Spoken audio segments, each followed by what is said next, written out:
So this was a huge push to me to wake up every day, work hard, and be the best athlete every day. So yeah, it was a really cold shower, but the shower I need. So I'm really happy that that day they took me for that reason, because my life completely changed since there.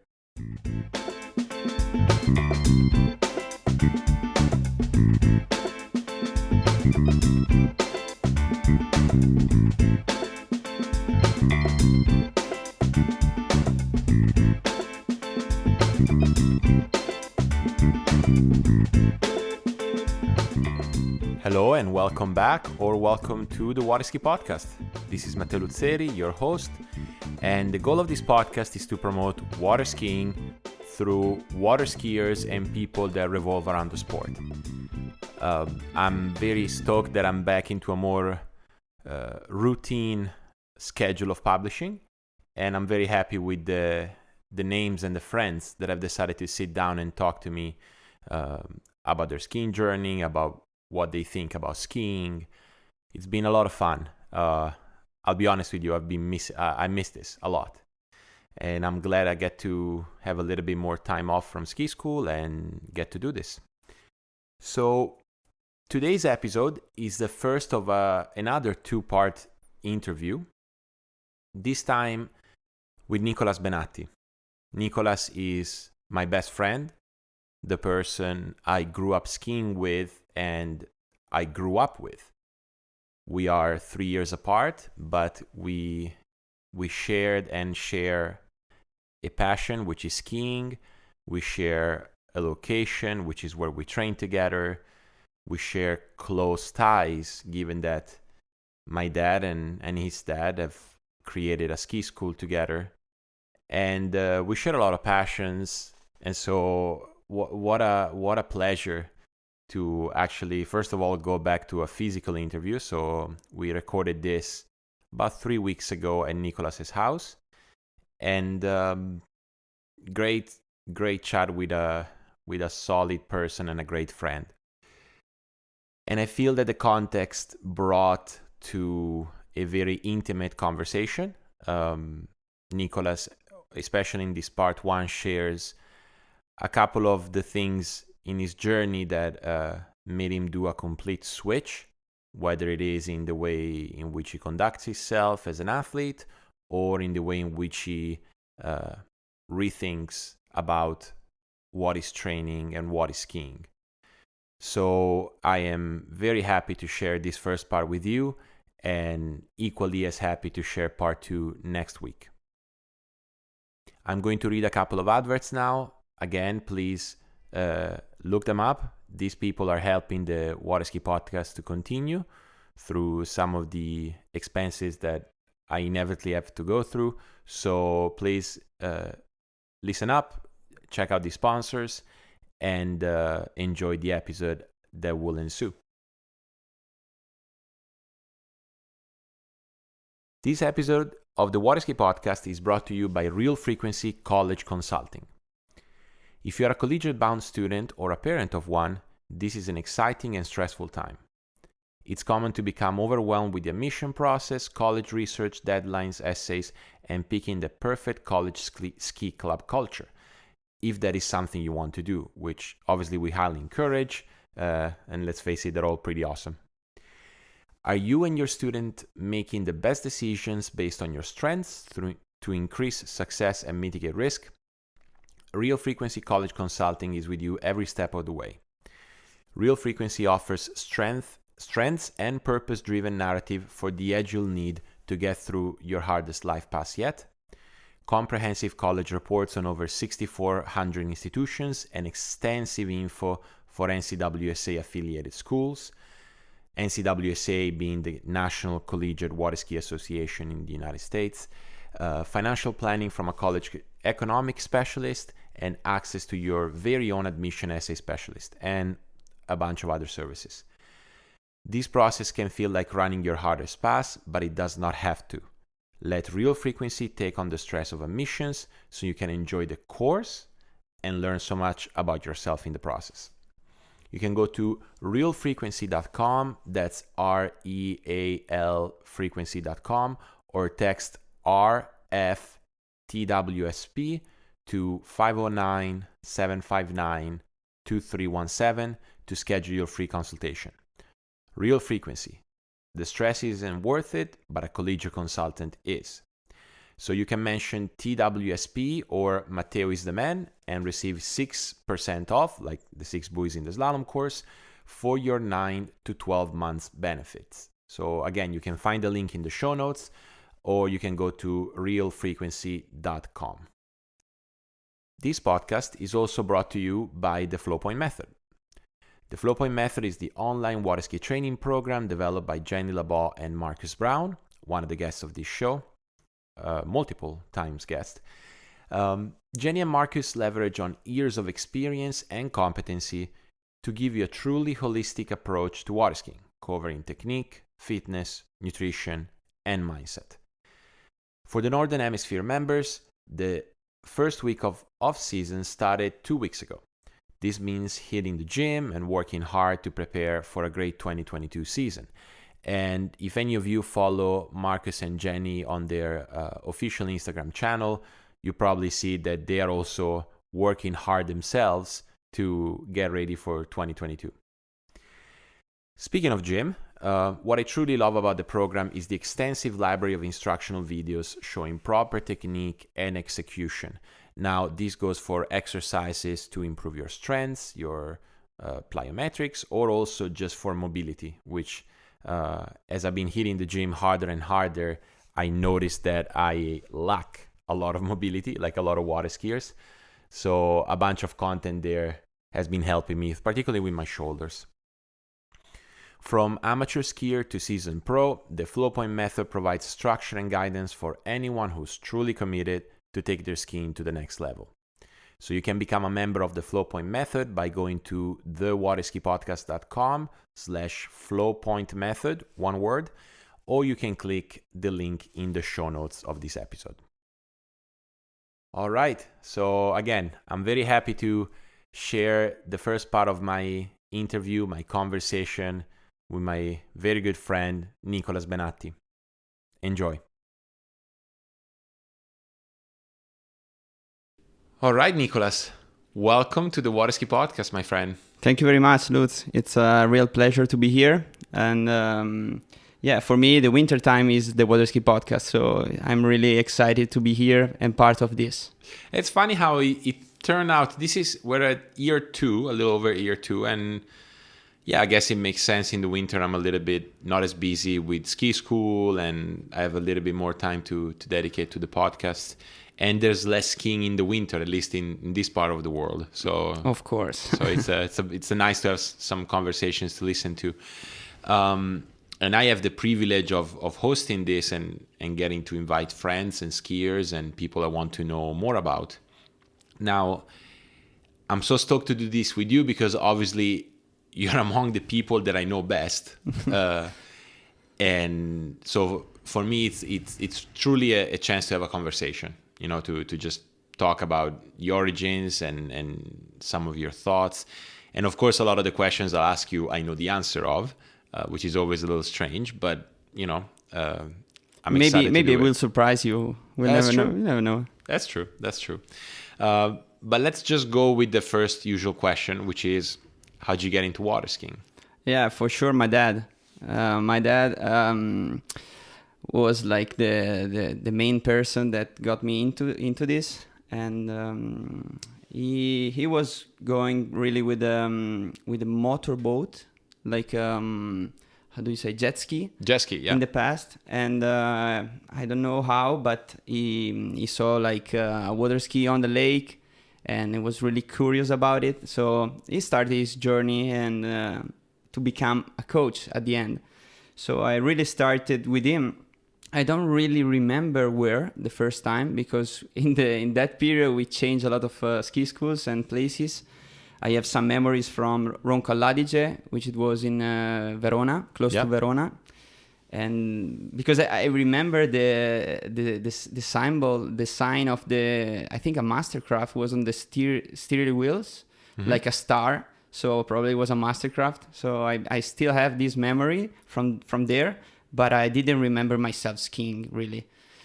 So I could say my first place was in my first memories were already in San Polo in Brescia, which was the ski school where I grew up, and we've been there till 2014, I guess, if I remember correctly. 12 or 13, yeah, something like that. Yeah, and then we every of us moved to San Gervasio, the place where we are now. Yeah. So I started with my dad, and I was really lucky at the time because with me there were people like you and like friends to hanging out at the lake, and not just for skiing. It was more like be there, ski, and then roller skating, beach volley, diving, whatever goes with the pedalo, to have a picnic on the ramp. It was more like a good time in the summer. And so I remember that period of my life, and it's really good times. Yeah, it was fun. I had a chance to reminisce about some of those days in my interview with Freddie for the podcast, and I found myself telling him that yes, I was going to the lake to ski, but ski was one of the many things that was going on there. It was obviously a lot of friends, a lot of kids, families. It was just a cool place to hang out, I would say. So you had that experience, but you also you were the son of the coach of the place, right? So how do you remember those first, say, 2 or 3 years in San Polo? You were, I believe you were what, like 9, 10? Yeah, something like that. Yes. I remember that my father was always there, but never really pushed me to ski. Really, it was more like, okay, if you ski, you have to do it correctly. And so we were really working on the technique and really focused on being an athlete. When I was in the water, but I could say that I wasn't an athlete at all. Like I was really motivated to learn new things, play different games, and so water skiing was more like a funny moment. And he tried to help me in that way, like trying to be an athlete, but I learned it when I was older. Yeah. So at the beginning it was, as I told you before, just hanging out at the lake, skiing. My father was in the boat, so I was really I was alone at the lake, so no one take care of what I was doing. But of course there were people older than me, like Joel Pollan said in the last interview, that you can spoke with people with 52 years and no problem and be in the same point. So that was a good part of that journey. So I have some memories from starting with the one ski, and I remember the first time that I ran the course that I didn't pass the gate because my father took the engine off, so I was with the hand up. It was a memory that I still have, and I remember the first time I land a flip, and also was kind of the same. So the first part of my career was just fun and being at the lake and learn new things, new people, new experience. Yep. But I was not an athlete, that I could say that. I was not really focused at that time. Which, it makes you wonder whether that was a good thing or not. Obviously we can all stay here and think, well, if you took it more seriously, then maybe you would have gotten to X amount of points by your junior years or something like this. But it makes you also wonder whether you would still be interested and passionate about the sport. I mean, just to give a bit of context to the listeners, and we'll get to the 2021 season. Here you are, a month and a half post-op from a shoulder, talking to me before we started recording about some new technical idea that you had, so that doesn't happen if skiing would have started so seriously so soon, like maybe that playfulness is what kept us in for so long. Yeah, can be. Yes, for sure. Give a little sense to the listeners about the type of days that you would have. So you would come to the lake with dad? It depends, like, because we used to have like a bank house where we sleep, and so I spent like weeks there without going home to see my mom, that she has an hotel in Desenzano where I actually work. So yeah, I remember wake up and always we had like a little kitchen, like a little bar with every year a different person to manage it. So it was kind of my family there. So I wake up, like a little breakfast, a little bit warm up, and then ski the first set. And we were like in the bank house with other kids, so no one would like to start first. Right. So every evening you're like fighting to be the last, or at least not first. So I remember that really well. So luckily I was not the youngest at that time, so I could have some power to decide to be not the first. A bit of seniority. Yes. And yeah, so wake up, skiing, and then hanging out with the other one, like maybe play volleyball, and then skiing again, and then eat, and then ski and play, and all day like that. All day, different things, different excitement, It was paddleboard, a lot of time. Like that's the other thing I remember about those years. We might have skied, say, 4 or 5 sets a day on the water, but we were also a lot in the water, like paddleboard, swimming and diving, and there was just a lot of activity. It wasn't tough to sleep at night, let's put it this way. No, for sure. And then we had the basketball, so we were playing basket. So we did pretty much everything, and so it was a really good time.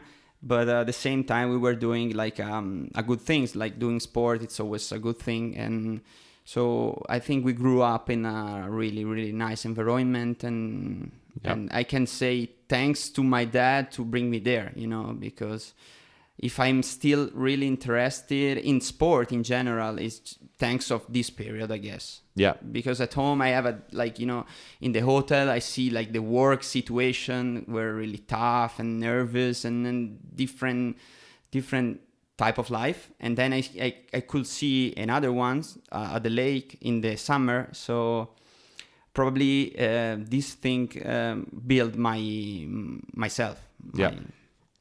Yeah, for sure. Because, knowing you obviously very well, you have these two facets aspects about yourself, like the playfulness, the interest in sport, the outdoorsy type of personality, but also you can tell that you're structured, and which is probably what you got from being exposed at least to the hotel environment at first, and now obviously being an integral part of it. As you grew up, did you have a favorite event, or were you sort of like doing all three and enjoying all three? How was it in terms of slalom, tricks, jump?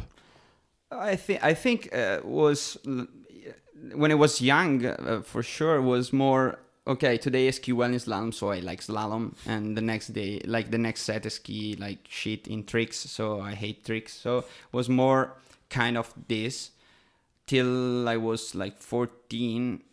Yeah, 14, because I had to stop for 2 years for like I had a problem at my back. So my discs were like, how do you say? Compressed. Yeah. So I couldn't be able to slalom. I couldn't be able to do hands. So I was just doing toes for that time. So after that period, so I really grew up, so I got better in tricks more, so I was more competitive. So of course if you are more competitive, then you get more importance in that event. So, and I always like to learn new tricks, and mostly the flips, of course, because are the most fun when you grew up. then you understand that maybe you like also the other things. But for sure, yeah, tricks was the event I liked the most when I was younger. But nowadays I don't know, because then we're gonna get there, like how when you grow up you can change the way you see the things, you know. So yeah, tricks for sure. But I liked jumping as well, but for the same reason I told you before, I had to stop. So after that, like the train to be competitive was a little further. So we decided, because I was young, so with my father, to focus a little bit more in tricks and maybe ski one more set in tricks and then one less in slalom. So yeah, tricks was the event at the time. Yeah. And the event where you obviously excel nowadays, and you had a strong junior and under 21 career and open. So what you'll correct me here, but my recollection of you as you started to improve in tricks, was one of frustration, because obviously you're 3 years younger than me and you basically passed me very quickly. I recall that by the time it took me to learn one flip, you had learned 5. So it was something crazy like that. And at the same time, you had this sort of like learning new tricks was your priority. Can you talk a little bit about that? Because obviously now you're different. You're trying to merge runs that work and stuff like that. How was it in those early days? Yeah, probably is the same thing I told you before. Like, I was skiing for fun. So for me, doing the runs were not so excited, as well as like trying new tricks. So yeah, when we were lucky, like, because in our generation YouTube was already there, or we have some VHS of like the best skier in the world that learn new tricks. So we were already be able to see and try to emulate the movements. So probably in that period I really learned how to mentalize, try to see the movements in my mind and trying to emulate in the water to do it. And that part was really, really, really interesting for me. And no one in Italy maybe at the time could do that flip. So that also was a good motivation for me. And yes, for sure it was. Yeah, this is the main reason, I guess. And also I was not an athlete, as I told you. So my mind was not focused. Was really, yeah, every day a different things. Today I want to try this, I want to try that. Maybe I will start wakeboarding, or it was. Yeah.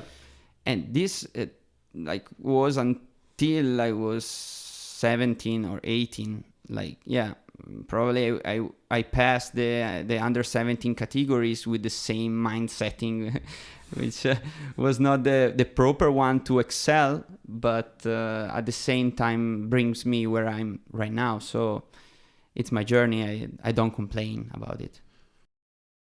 All right, so Nicholas and I had to take a little break here. So I'll take the opportunity to leave a small announcement.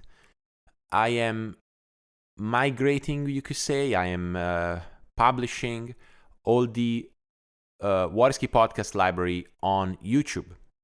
So if you can go on YouTube and search the Water Ski Podcast, you'll be able to find, as of right now, I believe the first 15 or 18 episodes.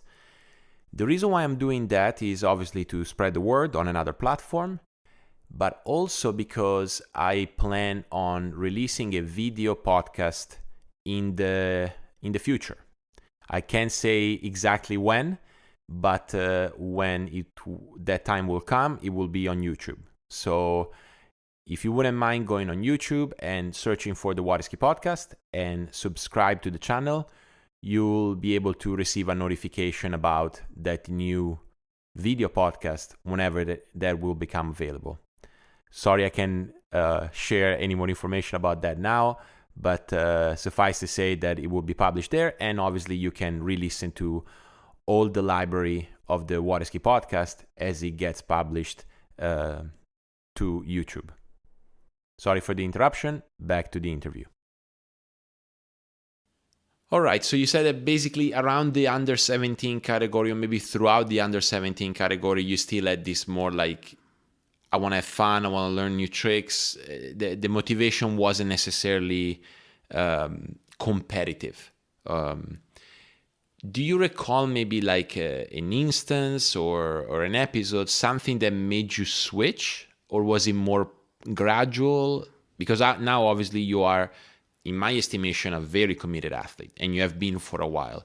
So at some point you had a shift, a switch. Do you remember? Yeah, really. Oh, I really remember about it, because it was not a easy thing to say. But when I was, I think, 17, yes, we had nationals in Idroscalo, and I supposed to win that tournament.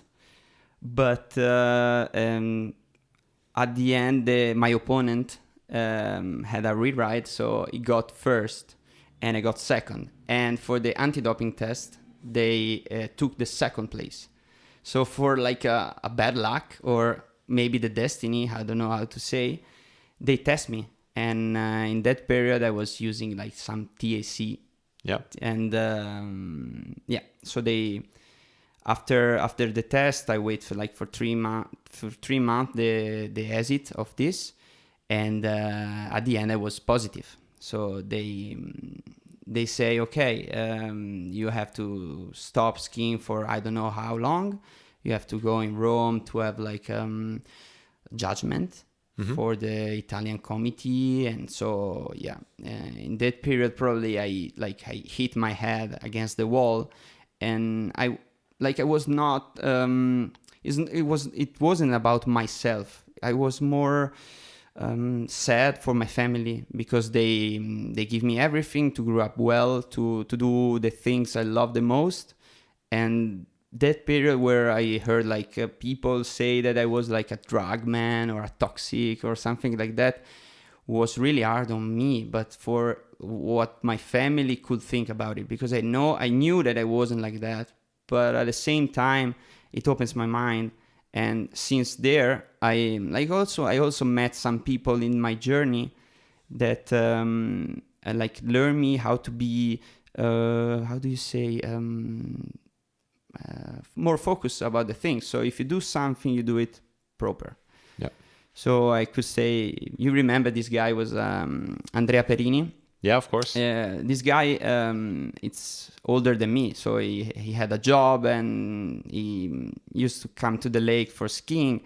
And in this period, I was with him for a long time, and he was older than me, and he tell me how the life works, really. So I trust him, and I say, okay, first thing, I want to be a good person. Again, I want that the people see that I'm not the person they think I am. Mm-hmm.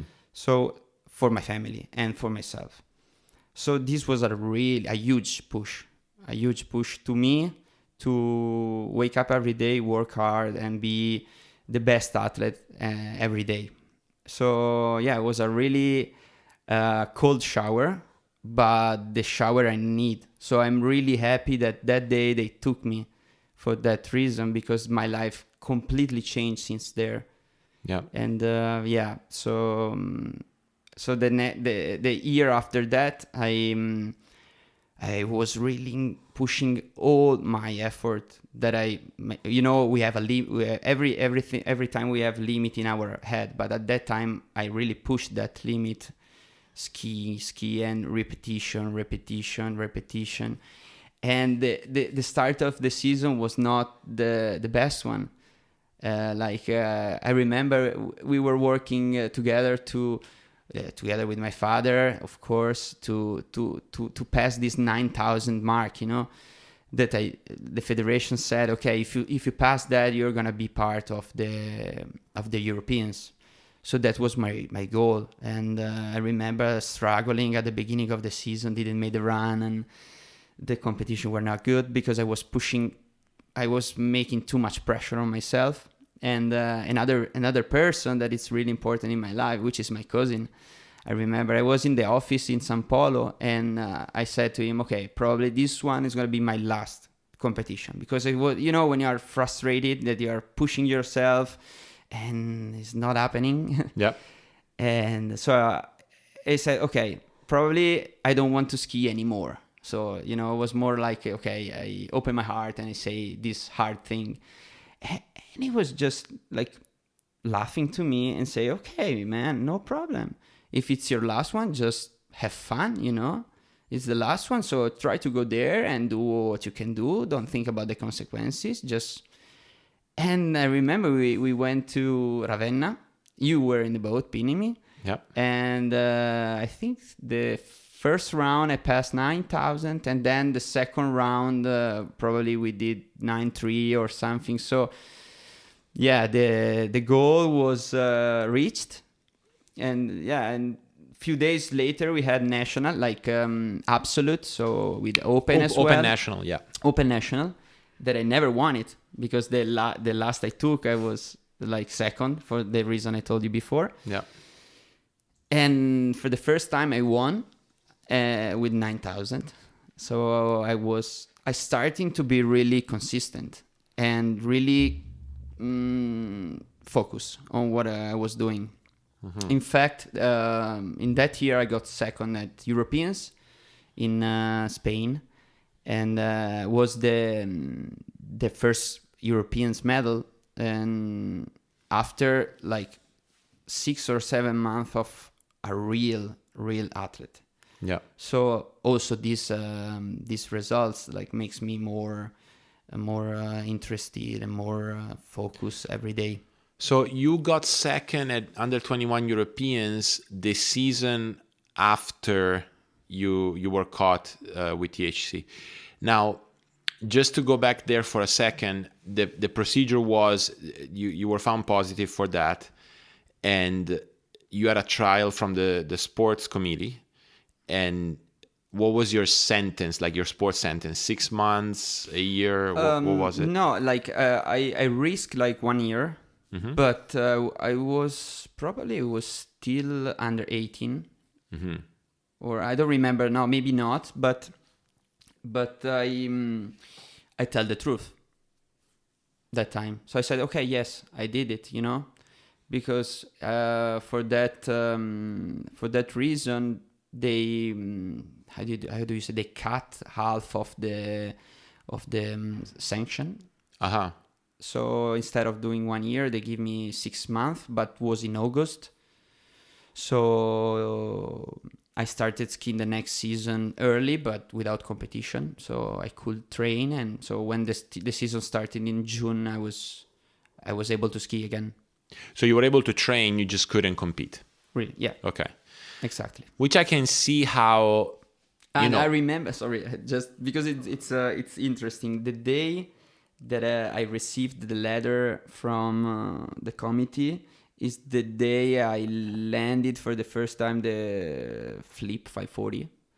Okay. So it was okay. I landed and then I received this letter. So I was okay. On a high and on a low right away. Yeah. No, but I was saying, like, I can see how a time where you basically all you can do is train, right? Beyond, of course, the shock of like maybe like the wake up call of, okay, man, now I need to get my act together if I want to do this, if I want to do it seriously and all of that. But also a period of time where all you could do for water skiing is practice, right? I can see how that can help you put you in a mindset of like, okay, since it's the only thing I can do, I might as well do it properly, you know?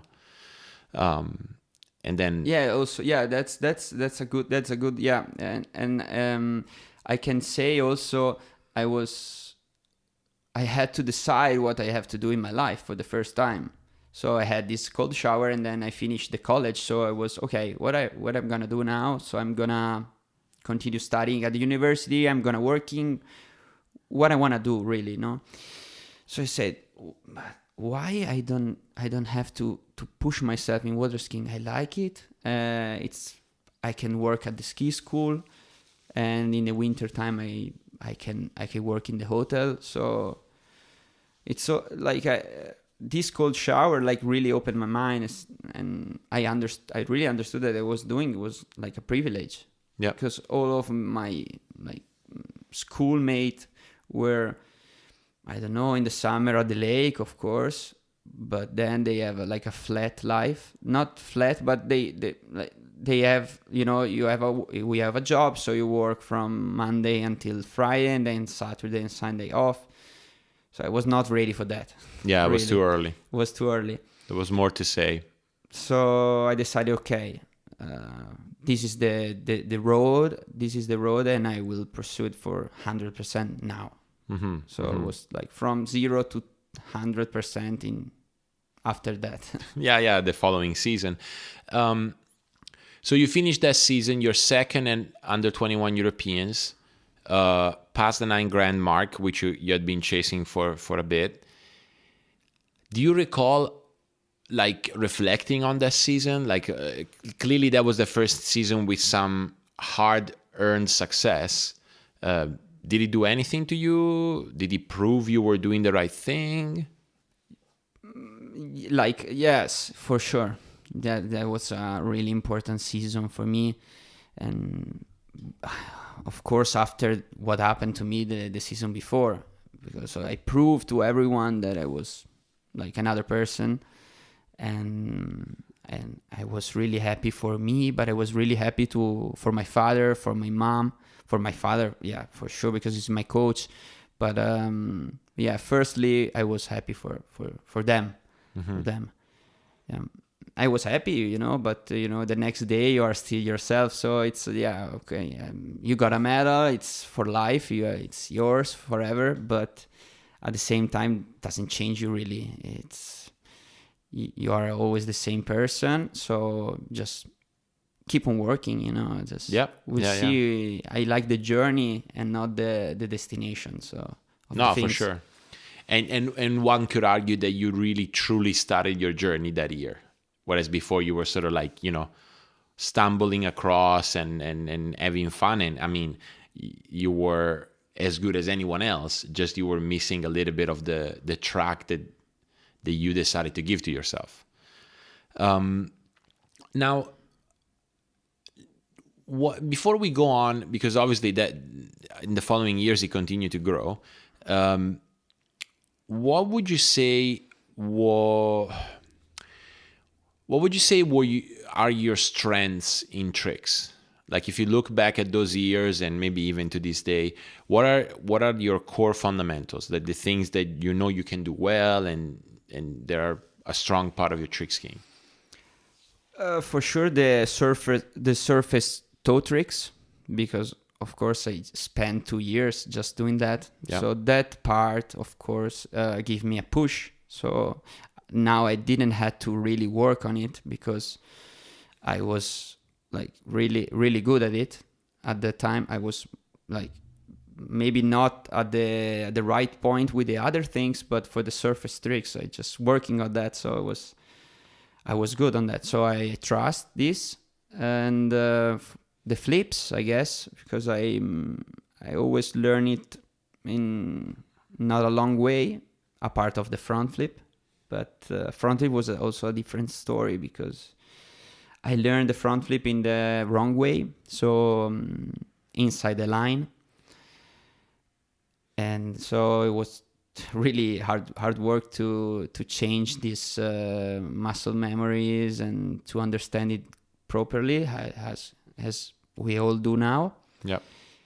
And this also was one of the part that didn't give me, like, how do you say, they slow me down in the growing of my scores till this year, because I had like 2 front flips inside the line when I was 20. And yeah. So I could say I answer your question. So it's for sure surface toe tricks and flips. Yeah, flips. Yeah, it was really consistent in that. Yeah, already from those years, I would say. So yeah, parenthesis closed. Going back to that season, that was your first season or second season under 21, and then when did you break 10,000? I think the next season, like immediately the next season, because I remember the like when I got second was 2011, and in 2012 we had Europeans under 21 early in the season in South Africa. So I was with you at Bennett's for 1 month, and we already put one more tricks in hands. So I remember that instead of doing 9 tricks, we were trying to put like the 9th tricks, and so yes, that season. So I went to these Europeans, got third, and coming home and working on the new tricks. I remember I learned probably the full twist that year, so the mob front to front. So yeah, I improve. I think one more ski line and that mob front to front, and I also put like toe wake line 5 back in toes, and some other tricks. I don't remember really the sequence of when I learned it, but I remember that year I scored like 10-2 or something and broke the Italian under 21 record at the time. Yeah, like 10-2 or something like that, yes. Yeah. And was that the season that you did your first Open Europeans? I believe so, right? Yes, 2012. 2012, yes. Yeah, it was a really good experience. We were in Recetto, and the first time I've been in the room as a roommate with Tigas. All right. And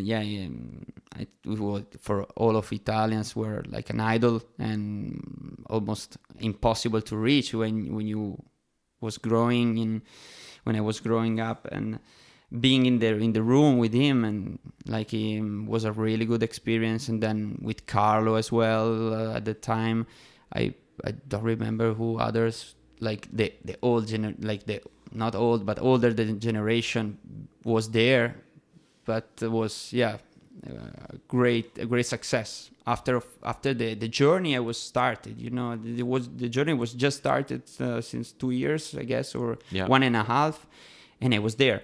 So yeah, I was okay. I'm going in the right direction. Just go and keep on working, and I got 5th at the end. So yeah, it was 4th or 5th? 5th. 5th. I got 5th, and it was more than I expected, of course. But I scored more than 10,000 in the final. So I did what I should do, what I could do for that time.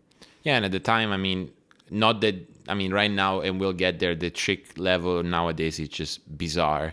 But I mean, at the time already you had, I think Herman was still skiing, Ace, Sledge, Martin. Le Forestier was there. Le Forestier. Yeah. Olivier, like obviously Pierre and Alex. Alex. I mean, a stacked field like crazy. No, of course. No, like the level was high. It was really high. And then the following year, 2013, that was when you did your first Worlds. Yes. And in my estimation, one of your biggest successes was second at World Games. Yes. So, because I don't think I've ever spoken to guests about the World Games, but you've been twice, right? Yes. Give a sense of this tournament. What are the World Games? Yeah. It depends. Like the 2 I did were different.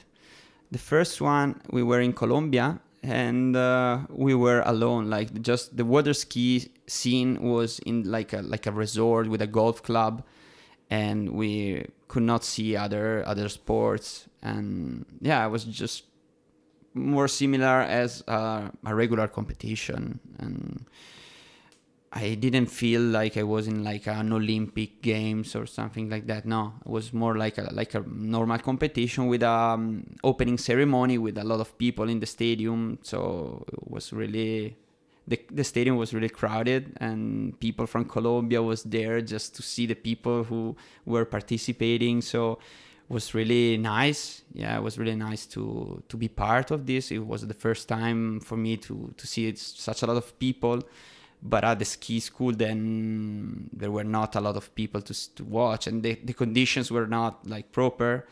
We were like inside a lake of like a golf club. So the lake they used just to, like, the ball have to be thrown to the other side of the lake. So with a wall on the side. So yeah, but I was there, and nothing to expect, because like the best skier in the world, and I was not like there. But I did my run, and some people like didn't. And so I got in the final, and in the final I put the hard run to say, okay, we'll see what's gonna happen. And I stood up. I don't know how, but I stood up. And I remember I landed the mob front to front at the end, and then after like 1 second pass, like under a bridge, right. Some people were there and just pushing my fist, and I really happy. But yeah, it was a good experience. Of course, I got lucky, but in sports sometimes you need some of that. Yeah, so you got second. I got second, yes, behind Jernasek. Yeah. I mean, what a podium to be on. Yeah, it was just too much, but it keeps me motivated for sure. It keeps me really, really motivated. The next year, I think 2013, I went for the first time in a pro trick tournament in Holland. Oh, that's right. And also there, the level was really high. I remember Jimmy Simmers was there, and Herman was there, Alexei was there, Pierre. So all the best skier in the world were there.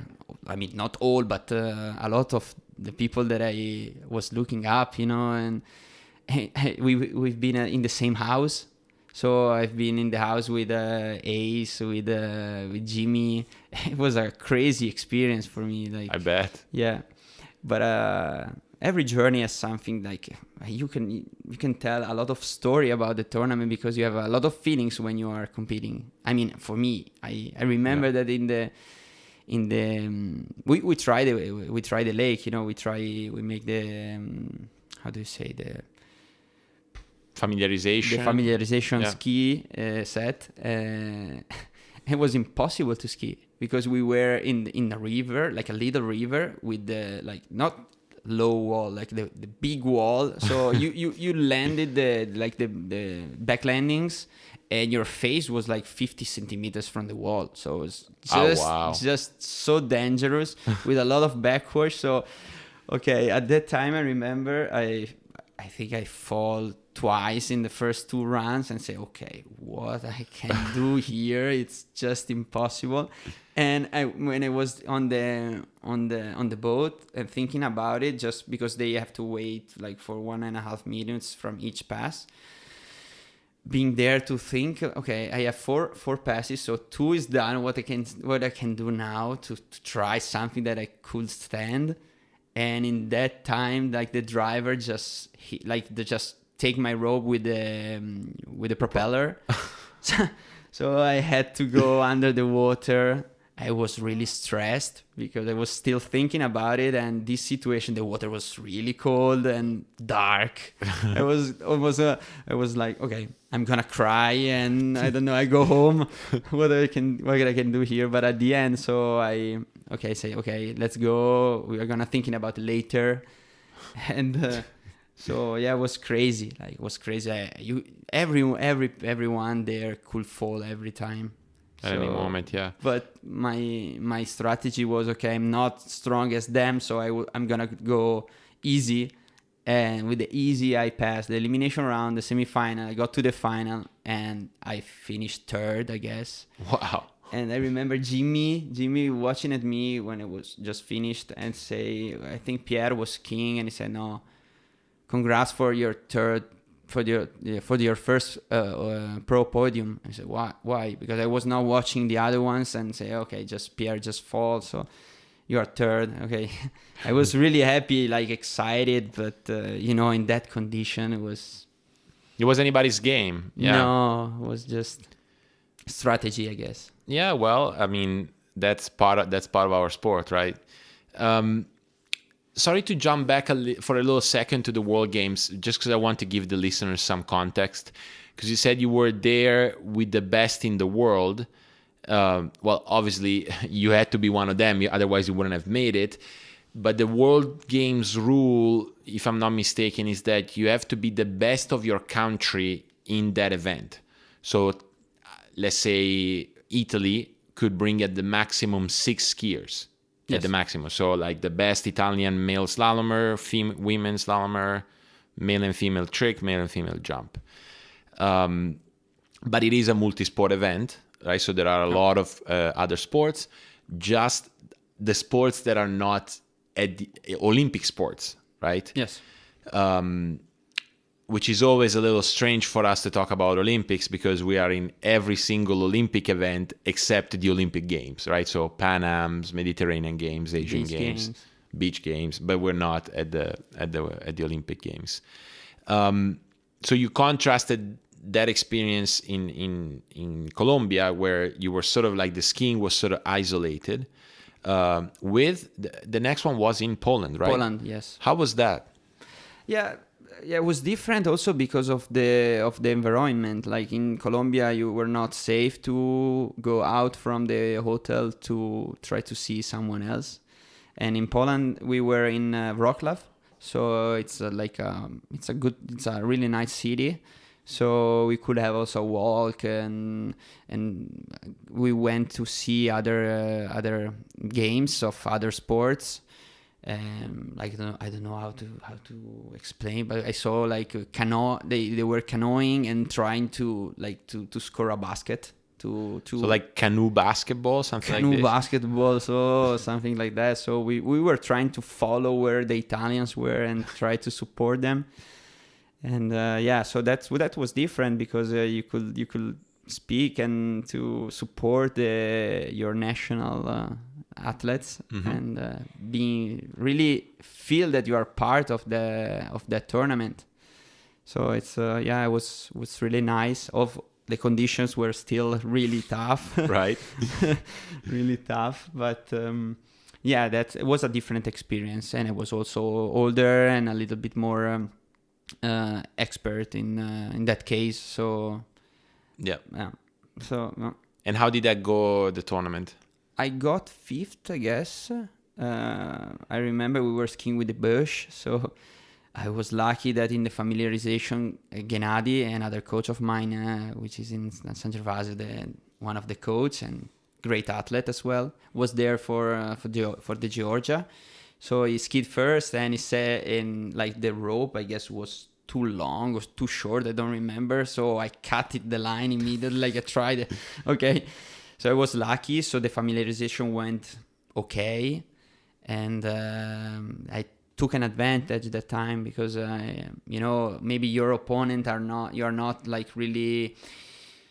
You don't know them really well to ask some questions like that. So I was lucky to have him, and he helped me, and so I went into the final with a good score. In the final, I was really skiing well, but I missed my last flip. I remember, I was already thinking about the next trick, and with the other 2 tricks, I was second or something like that. Josh just beat everyone easily, skied awesome. All the other ones were kind of like me, everyone could be on the podium. Yeah. So I got 5th. I was happy, a little bit pissed because I fallen in a trick that I never fall, but anyway, a good experience. And then we had party all together in the city.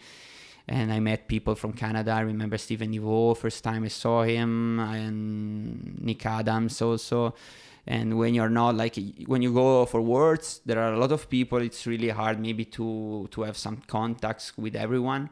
Yeah. But in this a little bit smaller context, you can really speak with them and meet them. Get to know each other. Yeah, get to know each other.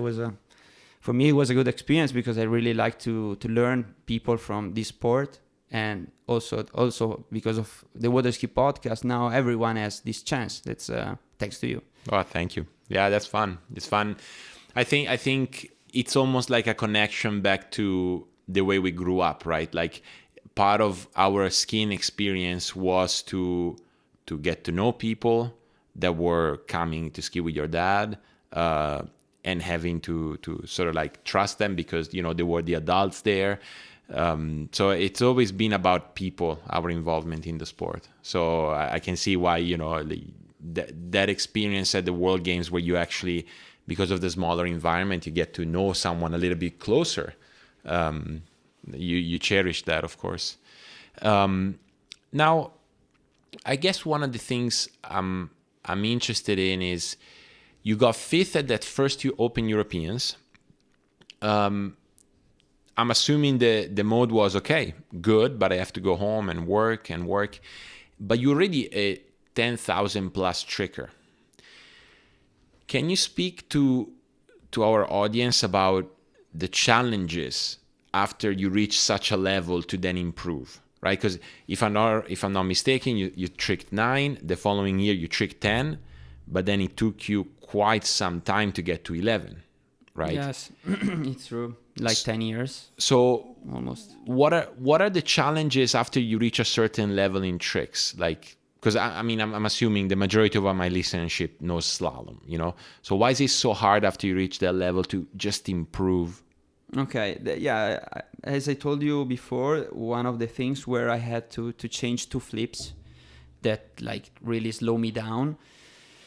So I had to learn like change sequences, and when you have like a stacked flip sequences that it works and you change it, it took time to have it like fast and consistently.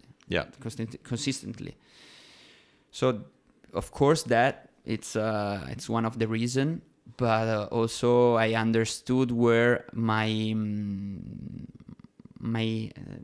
how do you say, I had some mistakes of the programming, like I was not working on the right tricks that fits good in the run. So learning like ski lines or putting it together. So it was a lot of work of that.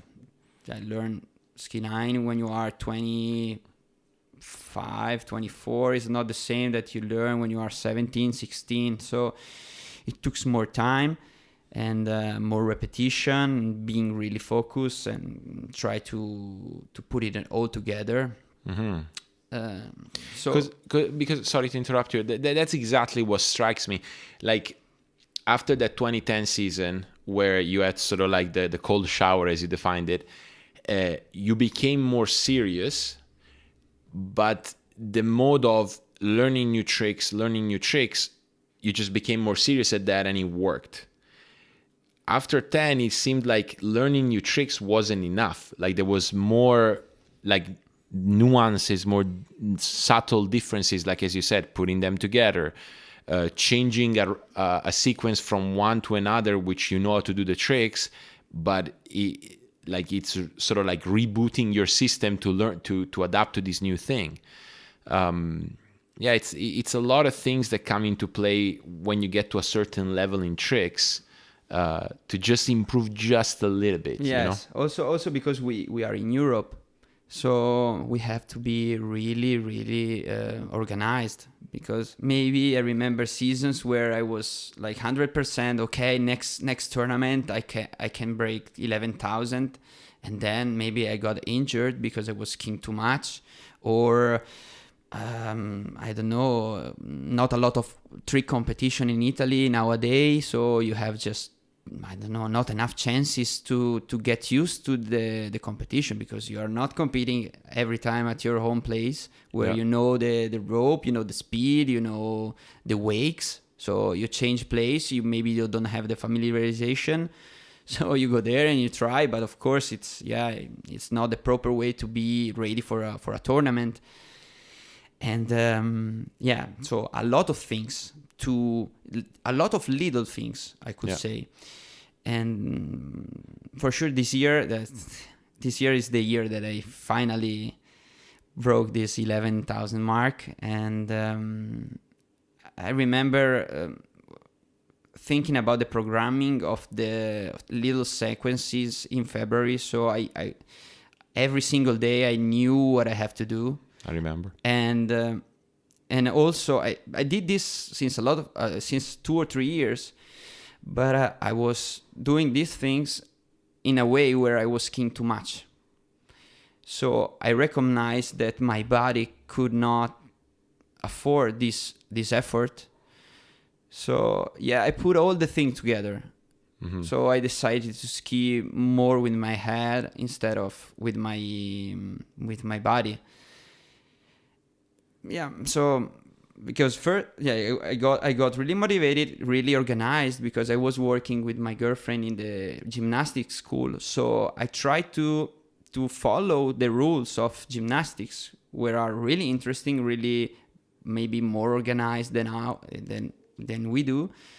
But at the same time, they are like 12, 13 years of age. So not the same time of rest I need. Right. So I was working way too much. And also I understood that our sport, it's a really intense sport. Mm-hmm. So if you ski that you are tired and you want to do the run and you want to do it in 20 seconds for 5 times in the practice, it's not possible. It's your body. My body could not afford that. Yeah. So yeah, so I was skiing not at 100%. I was skiing maybe all the season 70%, because I was not ready with my body, with my muscles for the event. Mm-hmm. So I understood that skiing less and trying to be ready when I really, really, really need. Yeah. So it took a lot of time.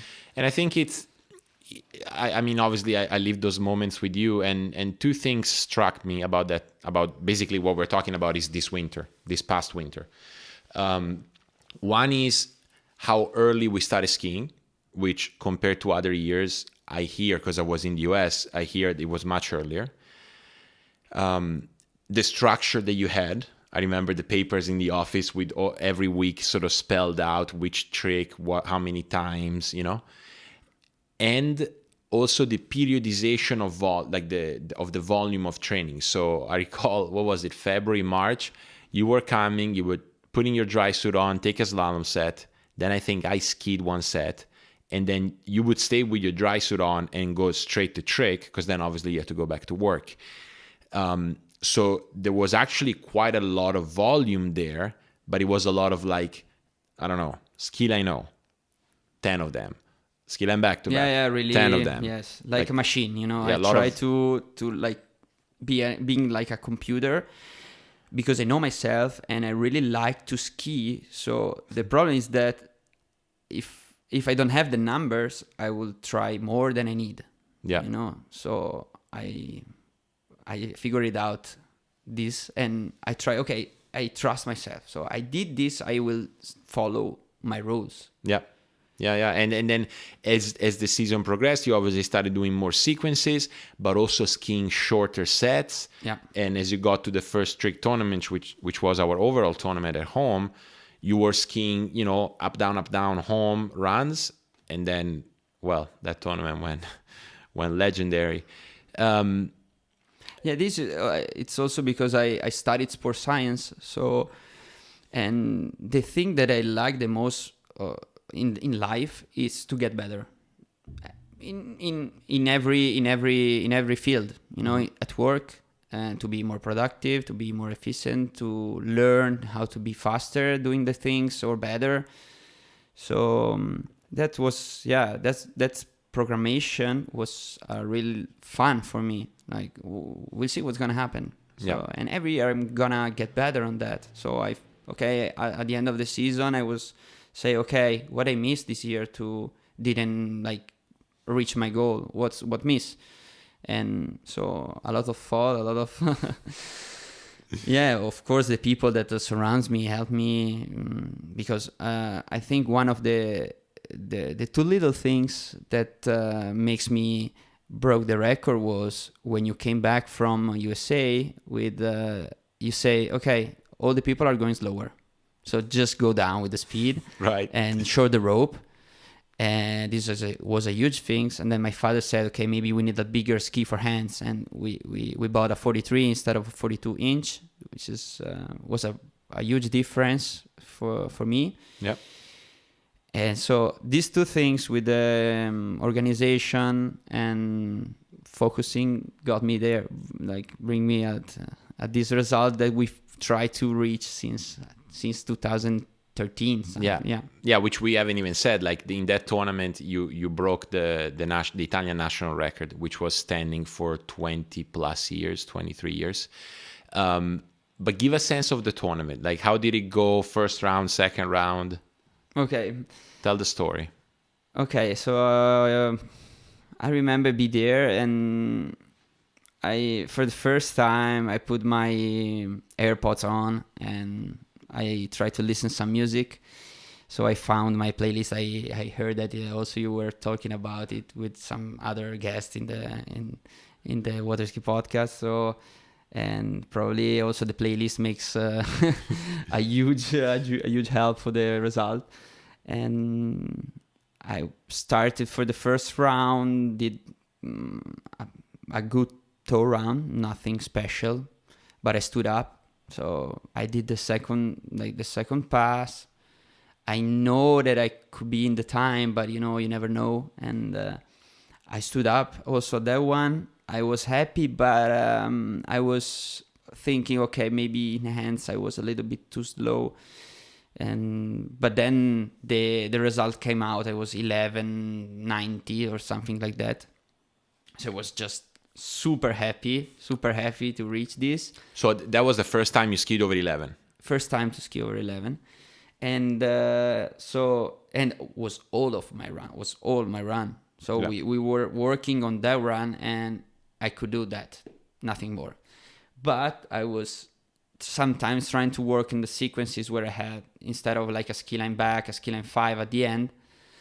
So we said, okay, so why not? We try in the second run and we see what's going to happen. So again, toe pass, better.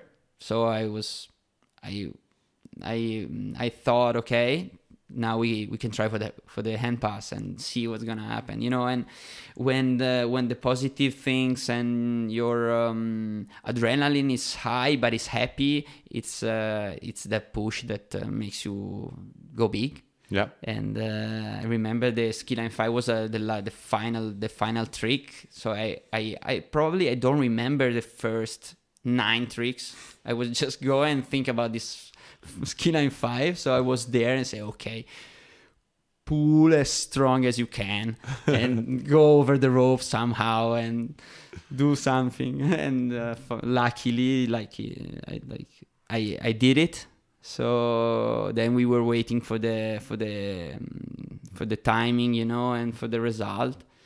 And then it came out 11.250. So I broke the Italian record, and I was really, really happy for the work we put and all the people that helped me during the years to beat these results. My father, it was there every time in the rain, and when I was like pissed, or because I'm not easy to coach, I could say that, because I'm not easy to coach. I'm always want to ski better than I do, and so having a father there to see that maybe you are not listening because you're hungry, it's not easy, but he was always there, and it makes me get this result.